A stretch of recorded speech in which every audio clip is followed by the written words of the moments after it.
It was written in Auld Scots, and I'm going to read it as it was written. The Lassies. I wonder what poor rabbit would say about the lassies of today.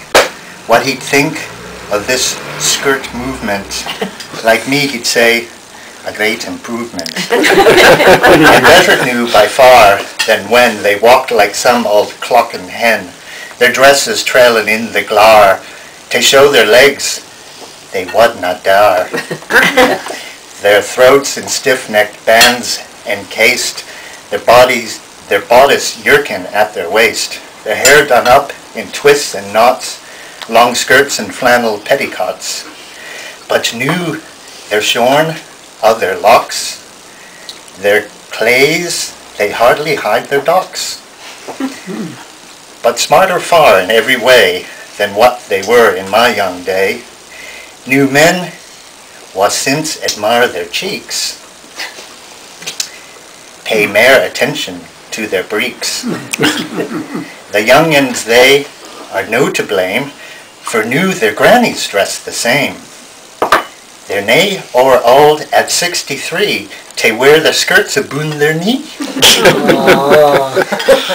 They're just as frisky as can be. I often think it's great to see. Auld hens was youth is lang syne hour, dressed up like tarts of 24.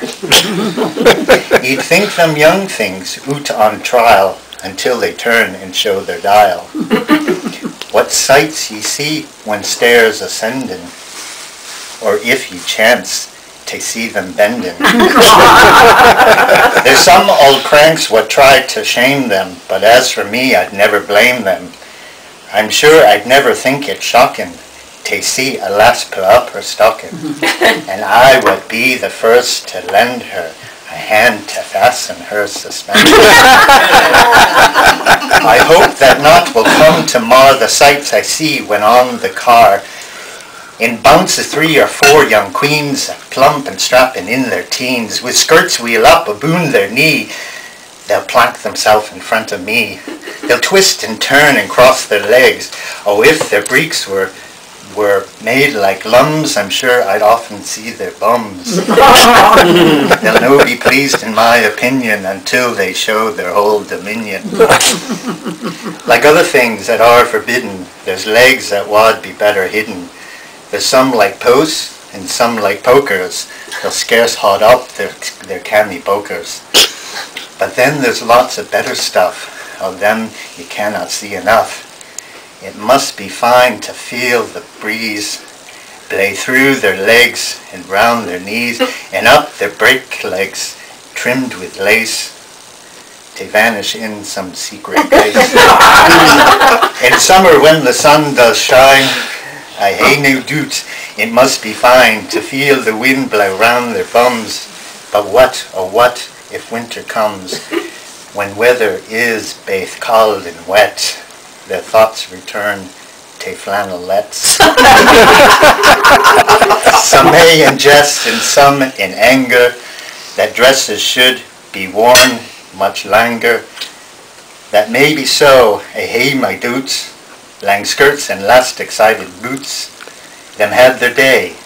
You'll nae mair see them, unless it be in some museum. I'm sorry for the poor dressmaker, for very soon they'll all forsake her.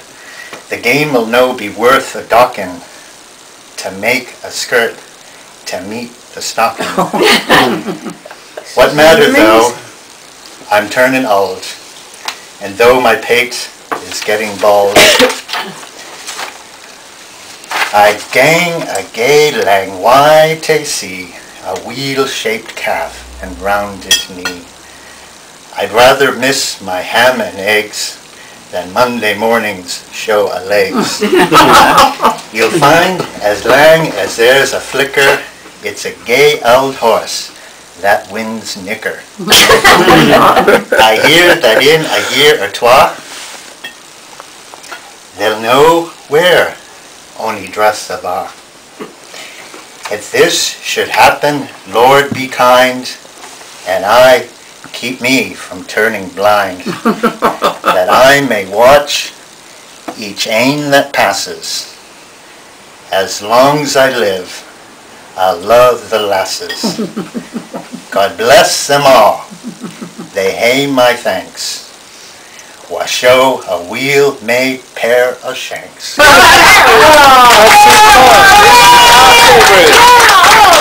done. Oh, that is brilliant. Absolutely brilliant. Well, the toast is to the lassies. To the lassies. Weel made pair of shanks.